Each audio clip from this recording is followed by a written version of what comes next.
Hi friends, welcome back to Harsakere Haran YouTube channel. ನಾನು ಇವಾಗ ಮಾತಾಡ್ತಿರ್ತಕ್ಕಂಥ video ಆಗಿರ್ಬೋದು, ನಾನು ತೋರಿಸ್ತಕ್ಕಂಥ ವಿಡಿಯೋನೂ ಆಗಿರ್ಬೋದು, ಇದು ಯಾವುದೇ ಹಳೆ ವಿಡಿಯೋ ಅಲ್ಲ. ಇದು ಜಸ್ಟ್ ನಿನ್ನೆ ರಾತ್ರಿ ಮೈಸೂರಲ್ಲಿ ನಡೆದಿರ್ತಕ್ಕಂಥ ಘಟನೆ.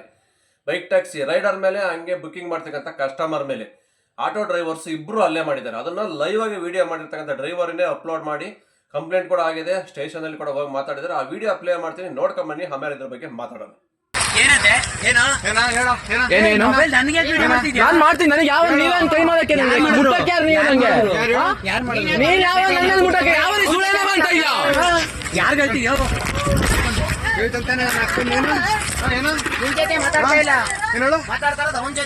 ನಿನ್ನ ಹತ್ರ ಮೊದಲ ಬಂದಿದ್ದೀನಾ?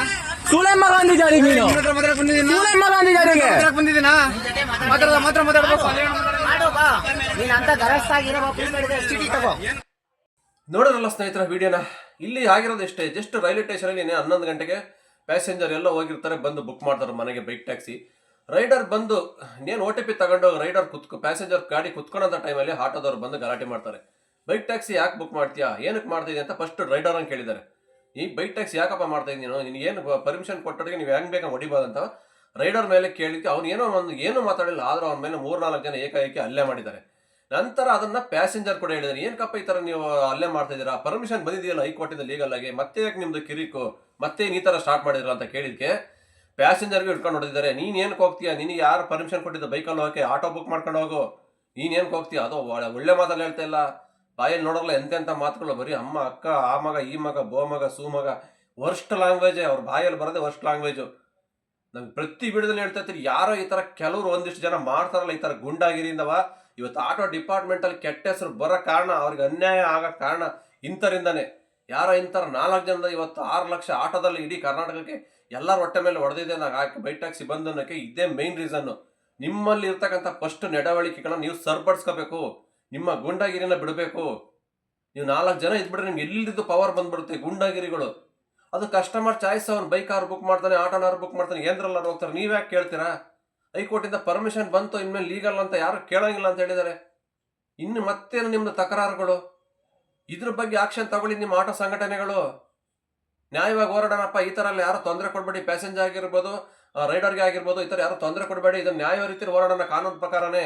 ಮುಂದಿನ ದಿನಗಳಲ್ಲಿ ಇದು ಎಲ್ಲಿ ಹೋಗುತ್ತೆ ನೋಡೋಣ, ಅಲ್ಲಿ ಹೋಗಿ ಹೋರಾಡೋಣ ಅಂತ ನೀವು ಹೇಳ್ಬೇಕು. ಇದನ್ನ ಹೆಂಗೆ ಕಾನೂನು ಕೈ ತಗೊಂತೀರ ಮತ್ತೆ ಪದೇ ನೀವು? ಇವತ್ತು ಆ ವ್ಯಕ್ತಿಗೆ ಹೊಡೆದಿದ್ದೀರ, ಆ ವ್ಯಕ್ತಿನ ಸಿಸ್ಟರು ತಮ್ಮ ಎಕ್ಸ್ ಖಾತೆಯಲ್ಲಿ ಹಂಚ್ಕೊಂಡಿದ್ದಾರೆ ಅಂತ ಕಂಪ್ಲೇಂಟ್ ಕೂಡ ಮಾಡಿದ್ದಾರೆ. ಅಲ್ಲಿ ಪೊಲೀಸ್ನವ್ರು ಹೇಳ್ತಾರಂತೆ, ಇವೆಲ್ಲ ಕೇಸ್ ತಗೊಂಡು ಮಾಡೋಕ್ಕಾಗಲ್ಲ, ನೀವೇ ರಾಜಿಯಾಗಿ ಒಂದಾಗಿ ಅಂತ ಹೇಳ್ತಾರಂತೆ.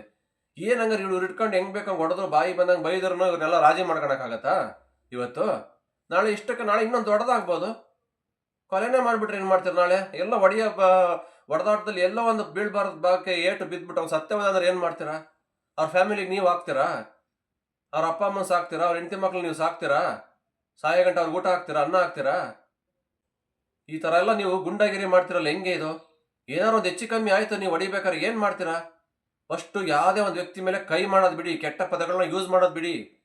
ಇವತ್ತು ಇಡೀ ನಮ್ಮ ಕರ್ನಾಟಕದಲ್ಲಿ ಆಟೋ ಅಂದರೆ ಕಸ್ಟಮರ್ಸ್ ಪಬ್ಲಿಕ್ಸ್ ಏನು ಚೀತು ಅಂತ ಹೋಗಿತಾರೆ ಹೇಳಿ, ನೀವು ಮಾಡೋ ಇದೇ ಕೆಲಸಗಳು. ಈ ಥರ ಒಂದು ವಿಡಿಯೋ ಹಾಕಿದ್ರೆ ಇದು ಫುಲ್ ವೈರಲ್ ಆಗುತ್ತೆ. ಲಕ್ಷಾಂತರ ಜನ, ಕೋಟ್ಯಾಂತರ ಜನ ನೋಡ್ತಾರೆ. ಒಳ್ಳೆಯವ್ರಿಗೂ ಕೆಟ್ಟ ಹೆಸರು ನಾಳೆಯಿಂದ. ಅದಕ್ಕೆ ಇವತ್ತು ಆಟೋಗಳಿಗೆ ಜನ ಹೋಗಕ್ಕೆ ಏನಕ್ಕೆ ಹಿಂಜರಿತಾರೆ ಅಂದರೆ ಈ ಥರ ಮಾಡೋ ಕೆಲಸದಿಂದ ಕೆಲವರು. ಒಳ್ಳೆಯವ್ರಿಗೂ ಕೆಟ್ಟ ಹೆಸರು ಇವತ್ತು. ನೀವು ಯಾರೋ 4 ಜನ ಗುಂಡಾಗಿರಿ ಮಾಡ್ಕೊಂಡು ಈ ಥರ ಪಬ್ಲಿಕ್ಸ್ಗೆ, ಪ್ಯಾಸೆಂಜರ್ಗೆಲ್ಲ ಹೊಡಿತಿರಲ್ಲ ಬಾಯಿ ಬಂದಂಗೆ ಬೈದು, ಅದೇ ಗುಂಡಾಗಿರಿ. ಈ ಗುಂಡಾಗಿರಿಗೆ ಇವತ್ತು ಆಟೋಗಳಿಗೆ ಬಾಡಿಗೆ ಬರ್ತಾ ಇಲ್ಲ, ನಮಗೆ ಹೊಟ್ಟೆ ಮೇಲೆ ಹೊಡಿತಾ ಇದ್ದಾರೆ, ನಮಗೆ ಅನ್ಯಾಯ ಆಗಿದೆ ಅನ್ನೋದಕ್ಕೆ ನೀವು ಮಾಡ್ಕೊಂಡಿರ್ತಕ್ಕಂಥ ಪ್ರಾಬ್ಲಮ್ ಇವತ್ತು ನಿಮ್ಗೆ ಅನ್ಯಾಯ ಆಗಿರೋದು. ನ್ಯಾಯವಾಗಿ ಹೋರಾಡ್ರಿ, ಯಾರು ಬೇಡನಲ್ಲ ನಿಮ್ಮನ್ನ. ಈ ಥರ ಅನ್ಯಾಯ ದಾರಿ ಹಿಡಿದು ಹೋರಾಡ್ತಿರಲ್ಲ, ಇದಕ್ಕೆ ನೀವೇ ಅನುಭವಿಸ್ಬೇಕು ಶಿಕ್ಷೆನ. ಇವತ್ತು ಆಗಿರೋದು ಅದೇ. ಇವತ್ತು ದೇವರು ಪಕ್ಕ ನಿಮಗೆ ಪಾಠ ಕಲಿಸಿದ್ದಾರೆ, ಅದಕ್ಕೋಸ್ಕರ ನಿಮ್ಗೆ ಶಿಕ್ಷೆ ಕೊಟ್ಟಿರೋದು, ಅದು ಅನುಭವಿಸ್ರಿ ಅಂತಾನೆ. ಯಾಕೆಂದ್ರೆ ನೀವು ಮಾಡ್ತಕ್ಕಂಥ ತೊಂದರೆಗಳು, ರೈಡರ್ಸ್ಗೆ ಆಗಿರ್ಬೋದು, ಪಬ್ಲಿಕ್ಸ್ಗೆ ಕೊಡ್ತಕ್ಕಂಥ ಟಾರ್ಚರು, ಇದೆಲ್ಲ ನೋಡಿದ್ದಾರೆ ಹೈಕೋರ್ಟ್ ನ್ಯಾಯಾಧೀಶರು. ಮತ್ತೆ ಈ ವಿಡಿಯೋನು ಹೋಗ್ಬೇಕು, ಪಕ್ಕ ನಿಮ್ಮ ವಿರುದ್ಧ ಕೇಸೇ ಮಿಸ್ ಇಲ್ಲ. ಅವ್ರು ಇಷ್ಟಕ್ಕೆ ಬಿಡಲ್ಲ ಅಂತ ಹೇಳಿದರೆ ಕಂಪ್ಲೇಂಟ್ ಮುಂದೆ ಫೈಲ್ ಮಾಡ್ತೀವಿ, ಬೇರೆ ದೊಡ್ಡವ್ರ ಹತ್ರ ಹೋಗಿ. ಯಾವುದೇ ಕಾರಣಕ್ಕೆ ಅವ್ರನ್ನ ಸುಮ್ಮನೆ ಬಿಡಲ್ಲ ಅಂತ ಹೇಳಕ್ಕೆ ಲೈವ್ ಆಗಿ ಅವ್ರ ವಿಡಿಯೋ ಕೂಡ ಕವರ್ ಆಗಿದೆ. ಅವ್ರು ಅಲ್ಲೇ ಮಾಡಿರೋದು ಕೂಡ ಡೈರೆಕ್ಟಾಗಿ ತೋರಿಸಿದ್ದಾರೆ. ಹಂಗಾಗಿ ಅವ್ರ ವಿರುದ್ಧ ಕೇಸ್ ಆಗೇ ಆಗುತ್ತೆ. ಮುಂದಿನ ದಿನಗಳಲ್ಲಿ ಅದ್ರ ಕ್ರಮ ಕೈಗೊಳ್ತಾರೆ ಪೊಲೀಸ್ನವರು. ನಾವು ಎಷ್ಟೋ ವಿಡಿಯೋದಲ್ಲಿ ಹೇಳ್ತಾ ಇರ್ತೀವಿ, ಕಾನೂನ ಕೈ ತಗೋಬೇಡಿ ಅಂದ್ರೆ ಪದೇ ಇದನ್ನ ರಿಪೀಟ್ ಮಾಡ್ತಾನೆ ಇದ್ದಾರೆ ಇವರು ಆಟೋದವರು. ಇವ್ರಿಗೆ ಎಷ್ಟು ಹೇಳಿದ್ರು ಬುದ್ಧಿ ಬರಲ್ಲ, ಈ ಜನ್ಮದಲ್ಲಿ ಬದಲಾಗಲ್ಲ ಇವರು. ನೀವು ಫಸ್ಟ್ ಚೇಂಜ್ ಆಗಿ, ನಿಮ್ಮ ಮನಸ್ಥಿತಿ ಚೇಂಜ್ ಆಗಿ, ನಿಮ್ಮ ರೌಡಿಸಮ್ ಬಿಡಿ, ನಿಮ್ಮ ಗುಂಡಾಗಿರಿ ಇವೆಲ್ಲ ವರ್ತನೆ ಬಿಟ್ಟು ಎಲ್ಲ ಒಂದೇ ಅಂತ ಕನ್ನಡದವರು ಒಂದು ಮನೋಭಾವನೆಯಿಂದ ಹೊಂದ್ಕೊಂಡು ಹೋಗ್ಬೇಕು ನೀವು. ಅದು ಕಸ್ಟಮರ್ ಬಿಡಪ್ಪ ಅವ್ನು ಏನೋ ಬುಕ್ ಮಾಡ್ಕಂತ ನಾವ್ಯಾಕೆ ಅಂತ ನೀವು ಮಾಡಿ ನಿಮ್ಮ ಕೆಲಸ ನೀವು ಮಾಡಿ, ನಿಮಗೆ ಬರೋ ಬಾಡಿಗೆ ನೀವು ಹೊಡೀರಿ. ಒಬ್ಬ ಪ್ಯಾಸೆಂಜರ್ನ ಪಬ್ಲಿಕಲ್ಲಿ ಹಿಡ್ಕೊಂಡು ಹೊಡಿಯೋಕೆ ನಿಮಗೆ ರೈಟ್ಸ್ ಕೊಟ್ಟಿದ್ಯಾರು? ಅಷ್ಟೊಂದು ಮುಂದುವರೆದು ಬಿಟ್ಟಿದ್ದೀರಾ. ಇಷ್ಟು ದಿನ ಒಂದರ ಗಲಾಟೆ ಆಗ್ತಾ ಇತ್ತು, ರೈಡರ್ಗಳ ಮೇಲೆ ಗಲಾಟೆ, ಈಗ ಪ್ಯಾಸೆಂಜರ್ಗೆ ಹೊಡಿತೀರ ಇಟ್ಕೊಂಡು. ಯಾರೇ ಬರ್ತಾರೆ ಬಾಡಿಗೆ ನಿಮ್ಮ ಆಟೋಕ್ಕೆ ಮುಂದಿನ ದಿನಗಳಲ್ಲಿ? ಯಾವುದೋ ನಾಯಿನೂ ಬರಲ್ಲ. ಆಮೇಲೆ ನೊಣ ಹೊಡಿಬೇಕು ನೀವು ಬಸ್ ಸ್ಟಾಪಲ್ಲಿ ಕುತ್ಕೊಂಡು, ಆಟೋ ಸ್ಟ್ಯಾಂಡ್ಗಳಲ್ಲಿ ಕಸ್ಟಮರ್ಗಳು ಇಲ್ದಾನೆ. ನಿಮಗೆ ಈ ಥರ ಒಂದು ಪರಿಸ್ಥಿತಿ ಮುಂದಿನ ದಿನಗಳಲ್ಲಿ ಖಂಡಿತ ಬರುತ್ತೆ. ನೀವು ಇದೇ ಥರ ಗುಂಡಗಿರಿ ಮಾಡ್ತಾ ಇದ್ರೆ, ಫಸ್ಟ್ ಚೇಂಜ್ ಆಗಿಲ್ಲ ಅಂದರೆ ಯಾವುದೇ ಕಾರಣಕ್ಕೂ ಆಟೋ ಡಿಪಾರ್ಟ್ಮೆಂಟ್ ಉದ್ಧಾರ ಆಗಕ್ಕೆ ಚಾನ್ಸೇ ಇಲ್ಲ. ನೀವು ಯಾರೋ 4 ಜನ ಮಾಡ್ತಿರಲ್ಲ, ಇದರಿಂದ ಒಳ್ಳೆಯವ್ರು ಹೊಟ್ಟೆ ಮೇಲೆ ಹೊಡಿತಾ ಇದ್ದೀರ ನೀವು ಮಾಡ್ತಕ್ಕಂಥ ಕೆಲಸದಿಂದ. ಇವತ್ತು ಅವ್ರು ಸ್ಟ್ರಾಂಗ್ ಪರ್ಸನ್ ಆದರೆ ಖಂಡಿತ ನಿಮ್ಮ ವಿರುದ್ಧ ಕೇಸ್ ಹಾಕೇ ಹಾಕ್ತಾರೆ. ಯಾವುದೇ ಕಾರಣಕ್ಕೆ ಇದನ್ನು ಬಿಡಲ್ಲ. ಅವರು ಮುಂದೆ ತಗೊಂಡೋಗೇ ಹೋಗ್ತಾರೆ ಕೇಸು. ಅವ್ರು ಹೇಳಿದ್ದಾರೆ, ಅವ್ರು ಎಕ್ಸ್ ಖಾತೆಯಲ್ಲಿ ಹಂಚ್ಕೊಂಡಿದ್ದಾರೆ, ನಾವು ಇದು DGP ವರ್ಗೂ IGP ವರ್ಗೂ ತಗೊಂಡೋಗೇ ಹೋಗ್ತೀವಿ ಕೇಸ್ನ ಅಂತ ಕಂಪಲ್ಸರಿ ಅಲ್ಲಿ ಹೆಡ್ಲೈನಾಗೆ ಬರೆದು ಹೇಳಿದ್ದಾರೆ. ಖಂಡಿತ ನಿಮ್ಮ ವಿರುದ್ಧ ಕೇಸ್ ಆಗೇ ಆಗುತ್ತೆ. ಜೈಲಿಗೆ ಹೋಗೋದಂತೂ ಗ್ಯಾರಂಟಿ, ಕಮ್ಮಿ ಎಣಿಸೋದಂತೂ ಗ್ಯಾರಂಟಿ. ನೀವು ಜೈಲಿಗೆ ಹೋದ್ರೆ ಆಮೇಲೆ ನಿಮ್ಮ ಮಕ್ಕಳು, ನಿಮ್ಮ ಹೆಂಡತಿ ಮಕ್ಕಳು ಹೊಟ್ಟೆಪಾಡು ಏನ್ರಿ, ಅವ್ರ ಜೀವನ ಏನ್ರಿ ಯೋಚನೆ ಮಾಡಿದ್ದೀರಾ? ಏನೋ ಒಂದು ಕ್ಷಣ ನೀವು 4 ಜನ ಇದ್ದೀರ ಅಂದ್ರೆ ಒಗ್ಗಟ್ಟಲ್ಲಿ ಏನೋ ಬಲ ಬಂದ್ಬಿಡುತ್ತೆ, ಏನು ಬೇಕಾದ್ರೂ ಮಾಡಿಬಿಡ್ತೀರಾ.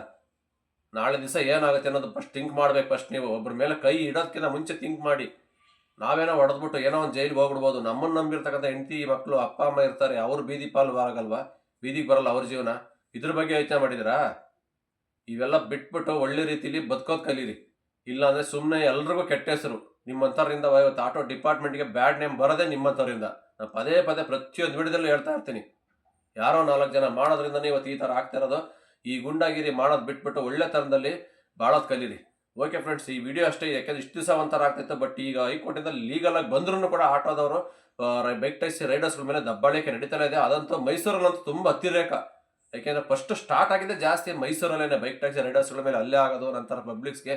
ಅದಾದ ನಂತರ ಬೆಂಗಳೂರಲ್ಲಿ ಸ್ಟಾರ್ಟ್ ಆಯಿತು ಜಾಸ್ತಿ. ಈಗ ಮತ್ತೆ ಹೈಕೋರ್ಟಲ್ಲಿ ಲೀಗಲಾಗಿ ಬಂದಮೇಲೂ ಮತ್ತೆ ಮೈಸೂರಲ್ಲಿ ಇದೇ ರಿಪೀಟ್ ಆಗ್ತಾ ಇದೆ.